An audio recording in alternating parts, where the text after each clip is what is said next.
Let's talk about free agency. It kicked off this week.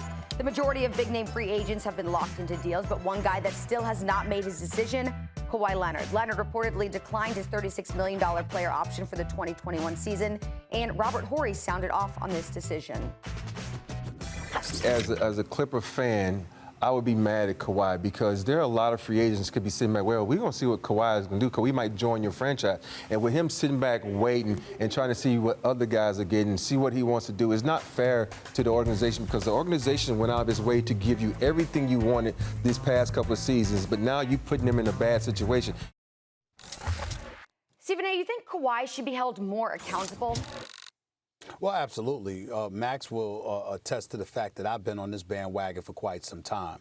I've beaten Kendrick Perkins and Robert Horry to this. Not that they're wrong, but I was just saying that I've been on this tip for quite some time. Just to put it out there, I would have strong reservations about giving Kawhi Leonard a long-term deal. I've said that on many occasions. Now, let me say why. Ladies and gentlemen, I'm not blind. This dude is a top 5 player in the game when healthy. He is big time. Top 5 because of what he does on both ends of the floor. Not to mention the fact that he's fresh off of 11 games in the postseason where he was averaging 30 on 57% shooting. The brother is the real deal. The problem is you can't trust him. Kawhi Leonard, you can't trust him to be available because he's had durability issues. He certainly ain't going to help you marketing and promotion-wise. That ain't what he does. Kawhi Leonard shows up to work, seems to want to work when he wants to work, with whom he wants to work with, how he wants to work, and he goes on about his business. You ain't got to worry about his private business being publicized. He don't talk to anybody. He truly is a cyborg. That's what he is. I get all of that. And I'm not trying to sit up there and cast aspersions on his character. I don't know him. What I'm saying is from the outside looking in, he's a guy that obviously engages in load management. He required the team. He basically threatened them. I'll go to the Lakers unless you do what I want you to do and mortgaging your future to get Paul George. Then after that, he doesn't show up against Dallas in a pivotal Game 7. They lose that series in the bubble. They come back this year. He's hurt. He's sitting upstairs instead of down on the bench with the team and all of that stuff.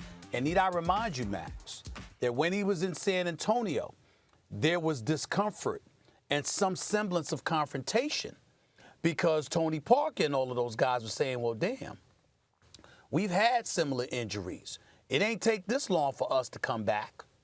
And that was what ultimately precipitated him saying he wanted to be traded by the San Antonio Spurs. There's some history here of Kawhi being about Kawhi. And we all know that his talents require that. Nobody should question his money in terms of what you give him, in terms of what he deserves when playing on the court. But he doesn't promote and market for you. He's got an injury that they're saying may keep him out of next season, Max.